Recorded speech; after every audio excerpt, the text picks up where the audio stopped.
सर्वांना माझा नमस्कार. आपण या लेक्चरमध्ये वेठबिगार पद्धत निर्मूलन कायदा 1976 याचे सर्वात महत्त्वाचे 25 प्रश्न डिस्कस करणार आहोत. इन डिटेलमध्ये प्रश्न असतील, त्याचं सोल्युशन सुद्धा तुम्हाला प्रश्नाच्या खाली दिलेलं आहे. याची PDF कुठे भेटेल? तर हे आपलं टेलिग्राम चॅनल आहे. त्याच्यावरती तुम्हाला PDF भेटेल किंवा डिस्क्रिप्शन बॉक्समध्ये सुद्धा मी तुम्हाला टेलिग्राम चॅनलची लिंक देईल. तिथून तुम्ही PDF डाउनलोड करू शकता. ठीक आहे. तर पहिला प्रश्न आहे, वेठबिगार पद्धत निर्मूलन कायदा 1976च्या कलम 1 संदर्भातील खालील विधानांचा विचार करा. पहिलं विधान सांगता हा कायदा संपूर्ण भारतासाठी लागू आहे. दुसरा विधान म्हणता हा कायदा 9 फेब्रुवारी 1976 रोजी कायदेशीररित्या अंमलात आल्याचं मानलं जाईल. तर हे विधान तुमचं चुकीचं असणार आहे. कारण की मी तुम्हाला सांगितलं होतं 25 ऑक्टोबर 1975 पासून हा कायदा लागू झालेला आहे. ठीक आहे, रेट्रोस्पेक्टिव्हली. आणि या कायद्याचं संक्षिप्त नाव वेठबिगार पद्धत निर्मूलन कायदा 1976. तर आपण कायद्याचं वर्ष पाठ करत असतो. कारण जर सिक्वेन्समध्ये आपल्याला जर त्यांनी प्रश्न विचारला की ह्या कायद्यांचा इयरचा सिक्वेन्स लावा, त्या केसमध्ये तुम्हाला तो प्रश्न सोडवता आला पाहिजे. तर इथं आपलं 2 नंबरचं विधान चुकीचं आहे. ठीक आहे, त्या केसमध्ये आपलं उत्तर काय येणार आहे? सी हे आपलं उत्तर असणार आहे. पुढे आहे प्रश्न क्रमांक 2. वेठबिगार पद्धत निर्मूलन कायदा 1976च्या कलम 2B मधील करार या व्याख्येच्या स्पष्टीकरणानुसार खालीलपैकी कोणत्या पद्धतीला स्थानिक सामाजिक रूढीनुसार सक्तीच्या मजुरीचा अस्तित्वात असलेला करार मानला जाईल? तर याच्यामध्ये आपण कलम 2B मध्ये काही उदाहरणं बघितली होती. ठीक आहे, तर त्याच्यामध्ये डायरेक्ट उत्तर सांगतो. बी हे तुमचं इथं उत्तर असणार आहे. अडियामार, जिथा, सागरी, वेट्टी, हळी, हरवाई आणि संजी यासारख्या विविध प्रादेशिक नावांनी ओळखल्या जाणाऱ्या सक्तीच्या मजूर पद्धती. ठीक आहे, इथं तुम्हाला त्याचं सोल्युशन सुद्धा दिलेलं आहे. पुढे प्रश्न क्रमांक 3. वेठबिगार पद्धत निर्मूलन कायदा 1976च्या कलम 4 आणि कलम 5च्या तरतुदीनुसार खालील विधानांचा विचार करा. कलम 4 मध्ये मी तुमचं काय पाठ करून घेतलं होतं की 4 भिंतीमध्ये वेठबिगार काय तिथं बंदिस्त आहे. तर त्या 4 भिंतींना तोडून ते आता बाहेर येत आहे, म्हणजे ते मुक्त होत आहे. आणि कलम 5 मध्ये 5 म्हणजे पंच लोक काय करतात, करार किंवा प्रथा रद्द करतात, या अनुषंगाने आपण पाठ केलं होतं. ठीक आहे, तर पहिलं विधान काय सांगतं, कलम 4 नुसार हा कायदा लागू झाल्यापासून वेठबिगार पद्धत पूर्णपणे संपुष्टात येईल आणि प्रत्येक वेठबिगार मजूर बंधनातून मुक्त होईल. ठीक आहे, तर हे विधान तुमचं बरोबर असणार आहे. पुढचं विधान काय सांगतं, कलम 5 नुसार ज्या चालीरीती, परंपरा किंवा करारामुळे एखाद्याला वेठबिगार म्हणून काम करावे लागत होते, तो करार वेठबिगार मजुराच्या इच्छेनुसार रद्दबातल ठरण्याजोगा असेल. तर या विधानामध्ये ट्रॅप आहे ऍक्च्युली. तो त्या वेठबिगाराच्या मजुराच्या इच्छेनुसार रद्दबातल होत नाही. ठीक आहे, तो डायरेक्टली वॉइड असतो. विधान 2 चुकीचं आहे, कारण की कलम 5 नुसार सर्व करार, परंपरा किंवा चालीरीती पूर्णपणे शून्य आणि अप्रभावी ठरतात, न की मजुराच्या इच्छेनुसार त्या रद्दबातल ठरण्याजोगे. तर हे जे ट्रॅप्स आहेत हे तुम्हाला ओळखता आले पाहिजे. तर इथं उत्तर काय येईल तुमचं? केवळ. ठीक आहे, तुमचं ए हे इथं उत्तर येईल. केवळ पहिलं विधान तुमचं इथं बरोबर आहे. पुढे 4 नंबरचा प्रश्न आहे. वेठबिगार पद्धत निर्मूलन कायदा 1976च्या कलम 6(3) नुसार हा कायदा लागू होण्यापूर्वी दिवाणी न्यायालयानं वेठबिगारी कर्जाचं वसुलीसाठी दिलेला कोणताही आदेश किंवा डिक्री जर पूर्णपणे वसूल झालेली नसेल, तर तिचं कायदेशीर स्वरूप काय होईल? ठीक आहे, त्याच्यामध्ये डायरेक्ट उत्तर सांगतोय. ऑप्शन बी हे तुमचं उत्तर असणार आहे. कायदा लागू होताच अशी डिक्री किंवा वसुलीचा आदेश पूर्णपणे आणि पूर्ण रकमेसह वसूल झाला असल्याचं मानलं जातं. ठीक आहे, सोल्युशन वाचून घ्यायचं. पुढचा प्रश्न आहे, वेठबिगार पद्धत निर्मूलन कायदा 1976च्या कलम 6 संदर्भातील खालील विधानांचा विचार करा. 6(1) नुसार वेठबिगार मजुराचे कोणतेही वेठबिगारी कर्ज परत करण्याचे दायित्व पूर्णपणे संपुष्टात येईल.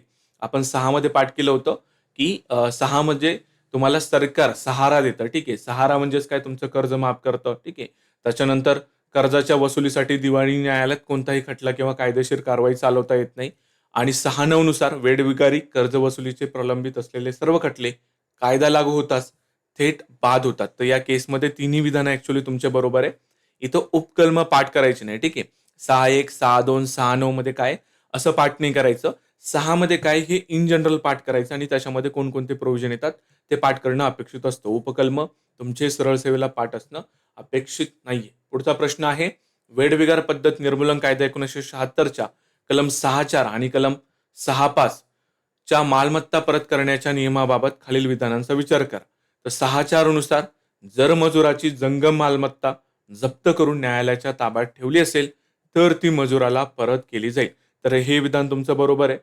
कलम 6(5) नुसार सावकारानं जबरदस्तीनं ताब्यात घेतलेली मजुराची किंवा त्याच्या कुटुंबाची मालमत्ता परत करण्याची मुदत कायदा लागू झाल्यापासून 90 दिवस असेल. ठीक आहे, तर इथं ऍक्च्युली त्यांनी या फॅक्ट्समध्ये ट्रॅप सेट केलेला आहे, त्यांनी म्हणजे मी सेट केलाय तो. तर मालमत्ता परत करण्याची मुदत कायदा लागू झाल्यापासून 90 दिवस नाहीये. ठीक आहे. याच्यामध्ये आपण एक प्रोव्हिजन वाचलं होतं. ठीक आहे. 6.5 मध्ये की जो पण वेडबिगार आहे, ज्याची पण मालमत्ता त्या सावकाराकडे आहे, तर त्या सावकारानं जर त्याला परत केली नाही, त्या केसमध्ये 30 दिवसांमध्ये, ठीक आहे, 30 दिवसांमध्ये तो वेडबिगार किंवा जो पण इथं व्यक्ती आहे, तो काय करू शकतो, प्राधिकरणाकडे अर्ज करू शकतो. ठीक आहे. आणि प्राधिकरण त्याला त्याची मालमत्ता परत मिळवून देण्यासाठी पूर्ण प्रयत्न करते, हे आपण बघितलं होतं. त्या केसमध्ये इथं 90 दिवस नसणार आहे, इथं 30 दिवस येईल. ठीक आहे. त्याच्यामुळं तुमचं 2 नंबरचं जे विधान आहे ते चुकीचं असेल. इथं ऑप्शन ए इथं तुमचं उत्तर असणार आहे. ठीक आहे. स्पष्टीकरणामध्ये सुद्धा तुम्हाला सेम बाबी सांगितलेल्या आहे. पुढे प्रश्न, वेठबिगार पद्धत निर्मूलन कायदा 1976च्या कलम 2G मधील वेठबिगार पद्धत या व्याख्येचा विचार करता जर एखाद्या व्यक्तीनं घेतलेल्या आगाऊ रकमेच्या बदल्यात तिच्या जामीनदारानं कर्जदाराच्या अपयशानंतर वेठबिगारी करण्याचं मान्य केलं असेल, तर त्या व्यवस्थेला काय म्हटलं जाईल? गावाकडे आपण इन जनरल असं प्रॅक्टिस करतो. एखाद्याला जर उसने पैसे द्यायचे असेल, ठीक आहे, आणि ज्याच्याकडून ते घ्यायचे उसने पैसे, त्या केसमध्ये त्याचा विश्वास नसतो देणाऱ्यावरती. मग कोणतरी मधा तरी टाकला जातो. ठीक आहे. जो मधला व्यक्ती असतो ना, या वेठबिगार पद्धतीमध्ये ऍक्च्युली जर ज्या माणसाने पैसे घेतले, त्या माणसाने जर त्याचे पैसे फेडले नाही, तर जो मधला माणूस आहे, श्युरिटी, जामीनदार, तर त्याला वेठबिगारी करावं लागते. इथं उत्तर काय असणार आहे? तर ती व्यवस्था सुद्धा या कायद्याच्या कलम 2Gच्या अंतर्भूत तरतुदीनुसार वेठबिगार पद्धत अंतर्गतच येईल. कारण की हा जो जामीनदार असतो, त्याला सुद्धा वेठबिगारी करावी लागते. ठीक आहे. त्याच्यामुळे मधातरी पडायचं नाही कोणाच्या. ठीक आहे. स्पष्टीकरण इथं दिलंय. पुढे आहे प्रश्न, वेठबिगार पद्धत निर्मूलन कायदा 1976च्या कलम 7 अन्वये मजुराच्या गहाण मालमत्तेबाबत खालील विधानांचा विचार करा. कलम 7 मध्ये काय पाठ केलं होतं? 7-12 सोडवणे. ठीक आहे. 7-12 सोडवणे. इथं 7 आणि हे 7 तुम्हाला कोरिलेट करता आलं पाहिजे. म्हणजेच काय, जी पण वेठबिगार आहे तर त्याची जी गहाण ठेवलेली मालमत्ता आहे ती सोडवणे, हे कलम 7 अंतर्गत सांगितलेलं आहे. वेठबिगारी कर्जापोटी गहाण किंवा धारणाधिकाराखाली असलेली मजुराची सर्व मालमत्ता कायदा लागू होताच अशा भारातून मुक्त होईल. ठीक आहे. हे विधान तुमचं बरोबर असणार आहे. जर गहाण ठेवलेली मालमत्ता सावकाराच्या ताब्यात असेल आणि ती परत करण्यास उशीर झाला, तर मजूर सर्वात खालच्या स्तरावरील दिवाणी न्यायालयाकडून वाजवी नफा मिळवण्यास पात्र असेल. ठीक आहे. तर हे विधान सुद्धा तुमचं कसं असणार आहे? बरोबर. या केसमध्ये ऑप्शन सी हे इथं उत्तर असणार आहे. पुढचा प्रश्न आहे, वेठबिगार पद्धत निर्मूलन कायदा 1976च्या कलम 8 नुसार मुक्त केलेल्या वेठबिगार मजुराला तो आधीपासून राहत असलेल्या घरातून किंवा निवासी आवारातून सावकारानं बाहेर काढल्यास त्याला पुन्हा ताबा मिळवून देण्याची मुख्य जबाबदारी कोणाची असते? तर कोणाची असते? एक्झिक्युटिव्ह मॅजिस्ट्रेटची असते. ठीक आहे. तिथं जो एक्झिक्युटिव्ह मॅजिस्ट्रेट असतो, ऑप्शन बी इथं तुमचं उत्तर असणार आहे. आणि कलम 8 मध्ये आपण पाठ केलं होतं की बाहेर न काढण्याची आट घालणे. ठीक आहे. अटला आपण काय म्हणलो होतो? आट, असं या अनुषंगाने त्याला लक्षात ठेवायचं. ठीक आहे. युट्यूबवरती घेतो हे सेशन, तर तुम्ही सुद्धा या अनुषंगाने ते लक्षात ठेवा. पुढचा प्रश्न आहे, वेठबिगार पद्धत निर्मूलन कायदा 1976च्या कलम 9 नुसार संपुष्टात आलेल्या वेठबिगारी कर्जाचं कोणतीही रक्कम स्वीकारणाऱ्या सावकाराला होणाऱ्या शिक्षेबाबत खालील विधानांचा विचार करा. ठीक आहे. 9 मध्ये मी तुम्हाला काय सांगितलं होतं? No means no. ठीक आहे. नो मीन्स नो या अनुषंगाने ते पाठ करायचं होतं. अशा सावकाराला कमाल 3 वर्षापर्यंत वाढू शकणाऱ्या कारावासाची आणि दंडाची शिक्षा होऊ शकते. न्यायालय दोषी व्यक्तीला ती स्वीकारलेली रक्कम न्यायालयात जमा करून ती मजुराला परत करण्याचा आदेश देऊ शकते. आणि तुम्हाला वरील बरोबर विधानं विचारली, दोन्ही विधानं तुमचे बरोबर आहे. या केसमध्ये उत्तर तुमचं ऑप्शन सी 1 आणि 2 दोन्ही बरोबर असं येणार आहे. पुढचा प्रश्न आहे, वेठबिगार पद्धत निर्मूलन कायदा 1976च्या कलम 13 नुसार स्थापन केल्या जाणाऱ्या जिल्हा दक्षता समितीच्या रचनेसंदर्भातील खालील विधानांचा विचार करा. 13 कसं पाठ केलं होतं आपण? तर स्पेशल 26. ठीक आहे. स्पेशल 26 वरून तुम्हाला स्पेशल 13 लक्षात ठेवायचं होतं. स्पेशल 13 मध्ये तुमच्या दक्षता समित्या सांगितल्या. ठीक आहे. व्हिजिलन्स कमिटी सांगितल्या. या 2 लेवलला त्यांनी सांगितल्या होत्या. एक तुमच्या जिल्हा लेवलला आहे, एक जिल्हा लेवलला आहे, आणि दुसरी तुमची एक सब डिव्हिजनल लेवलला आहे. ठीक आहे. जिल्हा लेवलचा अध्यक्ष कोण असतो? डीएम असतो किंवा त्यांनी नियुक्त केलेला अधिकारी असतो. आणि सब डिव्हिजनल लेवलला तुमचा एसडीएम असतो. ठीक आहे. किंवा त्याने नियुक्त केलेला अधिकारी हा त्याचा अध्यक्ष असतो. त्याच्यानंतर एससी एसटीचे किती त्याच्यामध्ये प्रतिनिधी असतात? या विधानाच्या म्हणजे या प्रश्नाच्या 2 नंबरच्या विधानामध्ये ते काय सांगतात? या समितीमध्ये अनुसूचित जाती किंवा अनुसूचित जमाती यामधील ग्रामीण भागातील 5 सदस्यांचा समावेश असणं अनिवार्य आहे. हे 5 जे आहे ना हे चुकीचं आहे.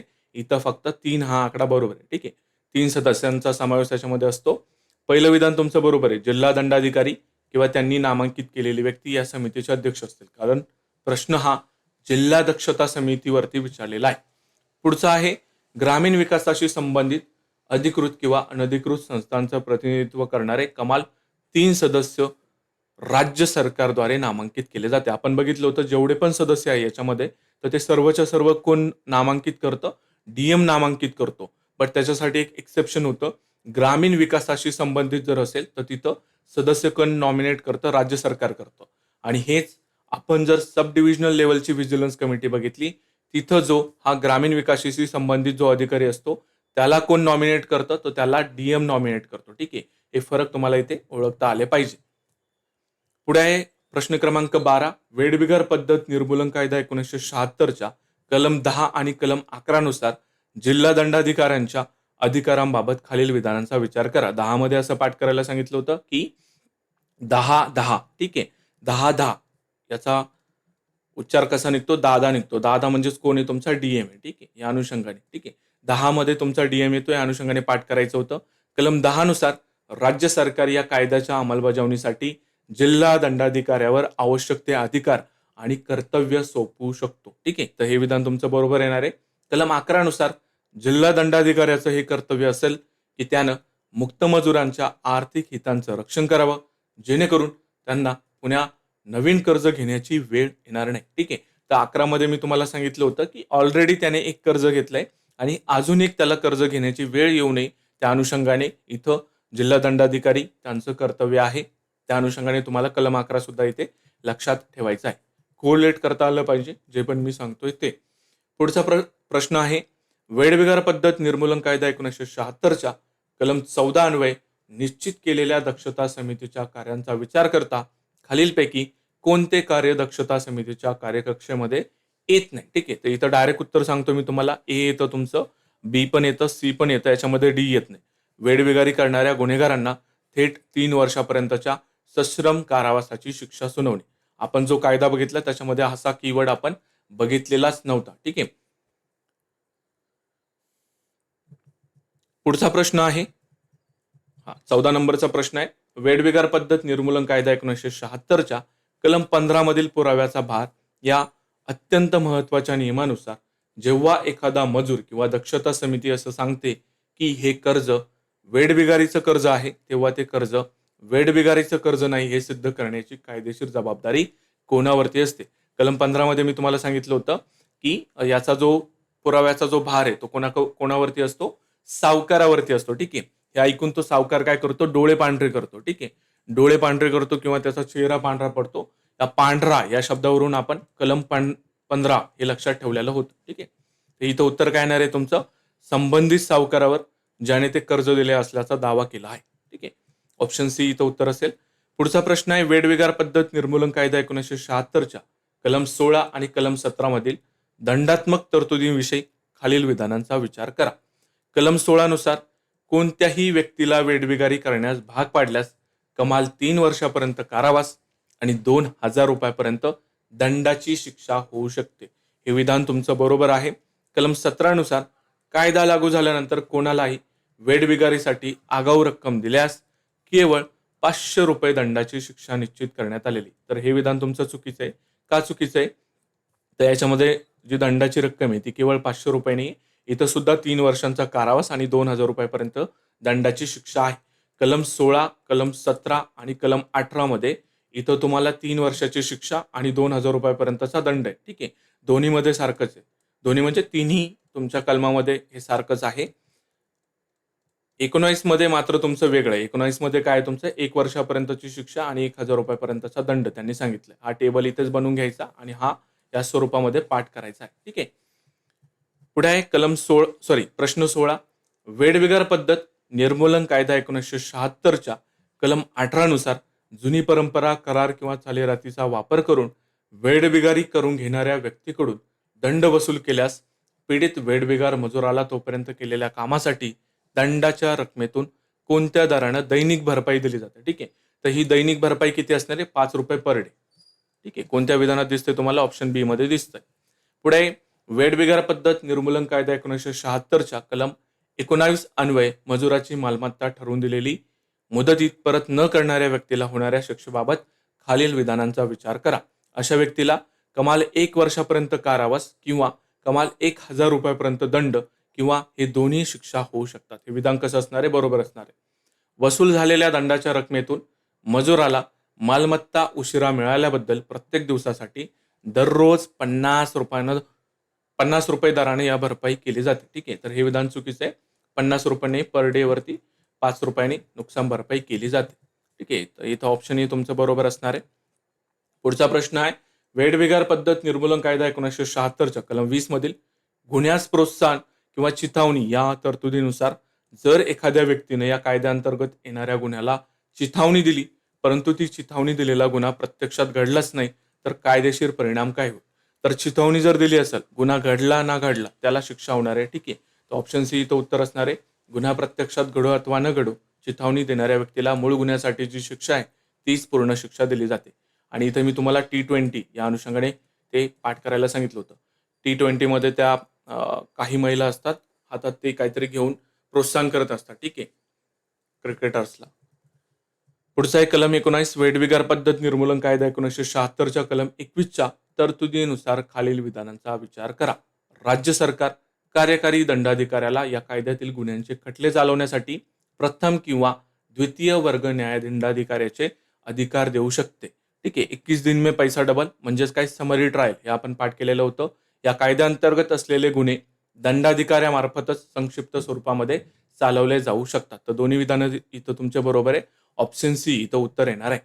पुढचा प्रश्न आहे, वेठबिगार पद्धत निर्मूलन कायदा 1976च्या कलम 22 अन्वये या कायद्याअंतर्गत येणाऱ्या प्रत्येक गुन्ह्याचे कायदेशीर स्वरूप कसे निश्चित करण्यात आले? तर BC या अनुषंगाने मी पाठ करायला सांगितलं होतं. बेलेबल, ठीक आहे, बेलेबल आणि कॉग्निझेबल. ठीक आहे, कॉग्निझेबलचा अर्थ काय होतो? विदाऊट वॉरंट पोलीस अटक करू शकतात. आणि बेलेबलचा अर्थ होतो की त्या व्यक्तीला जामीन भेटू शकतो. तर BC कुठे आहे? इथं यन आलाय, त्याच्यामुळे हे कटलं. इथं यन आलाय, हे कटलं. ठीक आहे, आणि हे केवळ याच्यामुळे हा कटतो. तर ऑप्शन सी इथं तुमचं BC ठीक आहे बरोबर येईल. पुढे वेठबिगार पद्धत निर्मूलन कायदा 1976च्या कलम 23 संदर्भातील खालील विधानांचा विचार करा. 23 मध्ये तुमचं कंपन्यांनी केलेले गुन्हे येतात. जर गुन्हा एखाद्या कंपनीने केला असेल तर गुन्हा घडला त्यावेळी कंपनीचा कारभार पाहणारी व जबाबदार असणारी प्रत्येक व्यक्ती दोषी मानली जाईल. हे विधान बरोबर आहे. जर गुन्हा कंपनीच्या एखाद्या संचालकाच्या किंवा मॅनेजरच्या दुर्लक्षामुळे झालाय असं सिद्ध जर झालं तर त्या अधिकाऱ्याला वैयक्तिकरित्या दोषी धरून शिक्षा दिली जाईल. तर हे सुद्धा बरोबर आहे. ऍक्च्युली इथं संयुक्त आणि वैयक्तिकरित्या दोषी हे दोन्ही तरतुदी त्यांनी याच्यामध्ये दिल्या. विधान 3 मध्ये काय सांगतात? भागीदारी संस्थेच्या बाबतीत संचालक या शब्दाचा अर्थ त्या संस्थेचा भागीदार असा असेल. ठीक आहे, तर इथं तुमचे तिन्ही विधानं बरोबर आहेत. पुढचा प्रश्न आहे, वेठबिगार पद्धत निर्मूलन कायदा 1976च्या कलम 2G स्पष्टीकरणानुसार जर एखादा कंत्राटी कामगाराला किंवा आंतरराज्य स्थलांतरित कामगाराला विशिष्ट परिस्थितीत सक्तीने मजुरी करण्यास भाग पाडलं जात असेल आणि त्याचं रोजगाराचं स्वातंत्र्य हिरावून घेतलं असेल तर त्या पद्धतीला काय मानलं जाईल? ठीक आहे, तर ती व्यवस्था सुद्धा या कायद्याच्या कक्षेमध्ये वेठबिगार पद्धत मानली जाते. ठीक आहे, पुढचा प्रश्न आहे, वेठबिगार पद्धत निर्मूलन कायदा 1976च्या कलम 24 आणि कलम 25 मधील संकीर्ण तरतुदीनुसार खालील विधानांचा विचार करा. तर कलम 24 मध्ये काय येतात? जे लोक 24 तास काम करतात म्हणजे अधिकारी लोक, तर त्यांनी सद्भावनेने केलेल्या कृतीला प्रोटेक्शन या कलम 24 मध्ये आहे. या कायद्यान्वये सद्भावनेने केलेल्या किंवा करण्याच्या उद्देशाने केलेल्या कोणत्याही कामासाठी सरकारी अधिकाऱ्याविरुद्ध कोणतीही कोर्ट केस किंवा कायदेशीर कारवाई करता येणार नाही. ठीक आहे, हे विधान तुमचं बरोबर आहे.